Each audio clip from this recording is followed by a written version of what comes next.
Chapter 51 War, Days 5 to 10 The Fall of Bhishma. In the first 8 days of the war, the likelihood of victory swung from side to side. Bhim slew many of Duryodhana's brothers, and on many occasions came close to killing Duryodhana himself.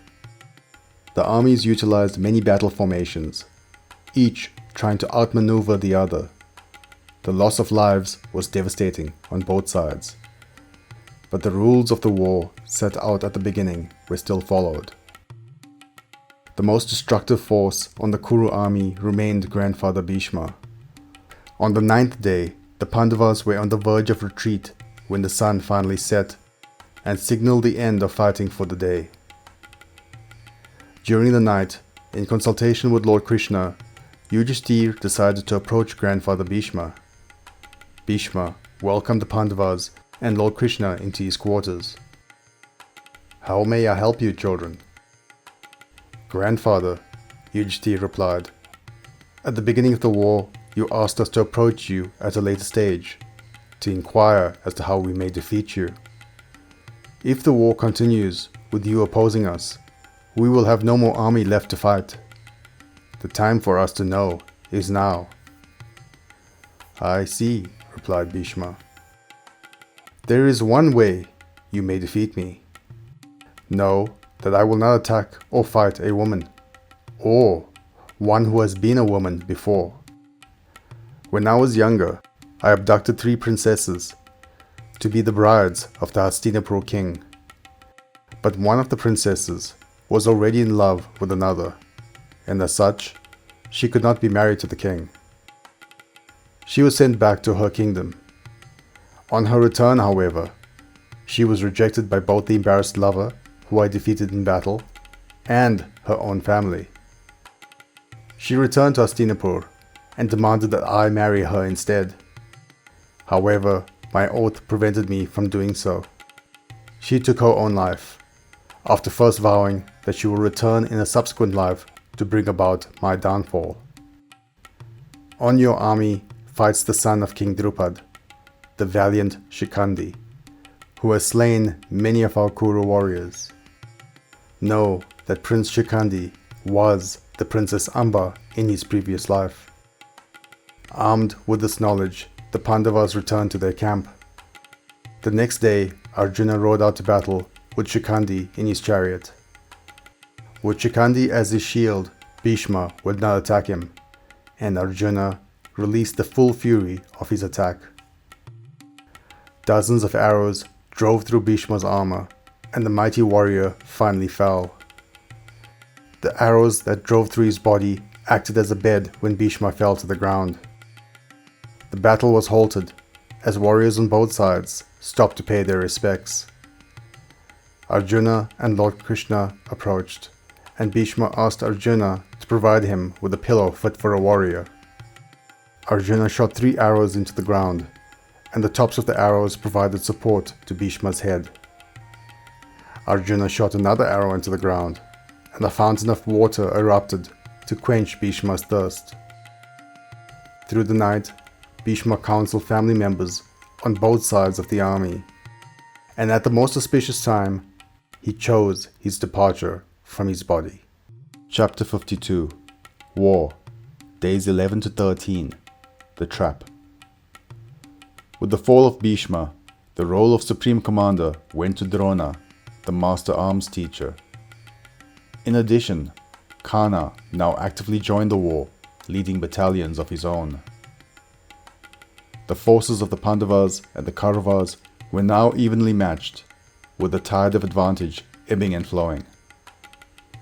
Duryodhana commanded Drona to capture Yudhishthir and bring the war to an end, but the Pandava forces protected their king well and counterattacked to attempt to capture Duryodhana.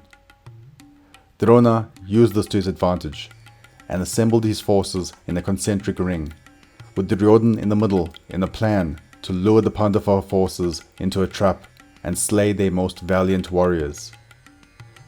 Drona knew that Arjuna would be the one warrior who could penetrate the formation, and as such, lured him away to the eastern part of the battlefield earlier in the day. The one warrior remaining with Yudhishthir who had the knowledge to enter the formation was the teenage son of Arjuna, Abhimanyu. Abhimanyu had the knowledge to enter the formation, but not how to exit it. The Pandavas came up with a plan for the young warrior to lead the charge into the formation, with the rest of the battalion following him. Then, together, they would be able to break out of the formation with Duryodhan as their captive. Abhimanyu's charioteer expressed concern. There was much responsibility placed on the young warrior. Abhimanyu eased his worries. "Do not fear. I am the son of Arjuna, the greatest warrior who ever lived. I am the nephew of Lord Krishna. Today, the war will come to an end." Abhimanyu charged into the formation with his uncles Bhim, Sahadev, Nakula, and Yudhishthir following close behind. Abhimanyu left a trail of devastation as he effortlessly cut through the Kaurava warriors, striking terror into the heart of Duryodhan himself. Among the warriors defending the formation was Jayadratha, the king who had attempted to kidnap Draupadi while the Pandavas were exiled in the forest. He was captured and humiliated by the brothers, and he thereafter went on a severe penance to obtain from Lord Shiva the means for his redemption. Lord Shiva granted Jayadratha the ability to stop the advance of the Pandava forces, excluding Arjuna, for a single day. Jayadratha invoked the boon, and to the surprise of the Pandava brothers, fought all of them and their allies to a standstill, keeping them out of the battle formation. This meant that the young Abhimanyu was trapped in the formation, alone. Chapter 53. War. Days 13 to 14. The fall of Abhimanyu. Abhimanyu continued to cut his way into Drona's battle formation, striking terror into the hearts of even the most veteran of warriors. Eventually, Duryodhan's son dared to challenge the young prince, but Lakshmana was no match for Abhimanyu. The son of Arjuna cut him down with a single arrow. Duryodhan, mad with grief and anger, screamed at his supreme commander, "Kill him now, by any means necessary." Until then, Drona had adhered to the agreed upon rules of engagement. However, unchecked, Abhimanyu would now bring an end to all of them. He consulted with Karna to destroy Abhimanyu's bow and slay his steed and charioteer. Karna did as commanded. Then, all the veteran warriors, which included Drona, Karna, Kripa, Kritavama, Shakuni, and Ashvatthama, the son of Drona, attacked the unarmed warrior. Weaponless, Abhimanyu picked up the wheel of his broken chariot and continued his assault on the Kaurava warriors, slaying many. But as the numerous arrows pierced his armor, the young warrior slowed, and a mace blow to the back of his head brought an end to the prince's 16 years of life. On the 13th day of war, Abhimanyu fell, and with him all Dharma that had remained. Many miles away, the Princess Uttara wept, as she cradled the unborn son of Abhimanyu within her womb. When Arjuna heard the news, he was overcome with grief. Then his grief turned to rage. Arjuna blamed his son's death on Jayadratha, who kept his brothers out of the battle formation, thus trapping his son alone. Arjuna swore to either slay Jayadratha the next day before sunset, or take his own life by fire. When the news of Arjuna's terrible oath reached Jayadratha, he was terrified and wanted to flee the battlefield. But Duryodhan, Drona, and Shakuni saw this as their opportunity to bring an end to the deadliest warrior among the Pandavas. On the dawn of the 14th day, Arjuna began his furious attack on the Kaurava army, targeting Jayadratha specifically. But Drona assembled his armies in a manner that shielded the terrified king. As the day drew to a close, Arjuna seemed no closer to fulfilling his vow to slay Jayadratha, and the Kaurava army grew in confidence. Lord Krishna looked to the sky, and the moon moved to eclipse the sun. With the battlefield in darkness, Jayatra believed that the sun had set, signaling the end of the day's battle. He excitedly came forward to witness Arjuna's self-immolation. As he came out of hiding, the moon moved to reveal the sun once more. Arjuna released his arrow, and Jayatra, the brother-in-law of Drona, was no more. Chapter 54. War. The 14th Night. Ghatotkacha. With the dishonorable slaying of Abhimanyu, the rules of engagement established at the beginning of the war fell away. The battle continued into the night. Ghatotkacha, the half-demon son of Bhima, was at his most powerful in darkness, and he unleashed devastation on the Kaurava army. Drona, enraged that the Pandavas had managed to slay Jayatra while he was under his protection, fought the Pandava army with a vengeful fury. Meanwhile, Arjuna prepared himself to take on Karna. On several occasions, his older brother Yudhishthir had chided him on his inability to bring about an end to his rival archer. Arjuna had boasted of being the superior warrior, but Karna still stood. The prince was ready to make his final stand against his nemesis. However, Lord Krishna cautioned him. Karna possesses the Vasavi Shakti gifted to him by Lord Indra. Even you would not be able to stop this weapon. Ghatotkacha possesses both divine and demonic weapons. Let him engage with Karna first and weaken him. Arjuna reluctantly agreed to Krishna's counsel. Ashvatthama, the son of Drona, was able to hold off Ghatotkacha despite the half-demon's great power, as did Karna several times. But as the night progressed, Ghatotkacha's power progressively increased. His power of illusion struck terror into the Kaurava army, causing many to flee the battlefield. Duryodhana was desperate. He turned to Karna. "My friend, we cannot go on like this. End the demon now. Use whatever means possible." Karna had kept Lord Indra's weapon in reserve, especially for Arjuna. He now removed it from his quiver, spoke the mantra to charge the weapon, and launched it at the demon. Ghatotkacha had grown to a gigantic size, and he leapt into the air to escape the attack. But Karna's aim was inescapable, and Ghatotkacha was killed by the Vasavi Shakti. However, as he fell, he destroyed an entire battalion of the Kaurava army. Arjuna, watching from a distance, was horrified at the death of his nephew. Lord Krishna, however, simply smiled. Although Ghatotkacha had proved a valuable ally in the war, his demonic nature had caused many problems in the realms. If Ghatotkacha had not perished, Lord Krishna himself would have brought about his end.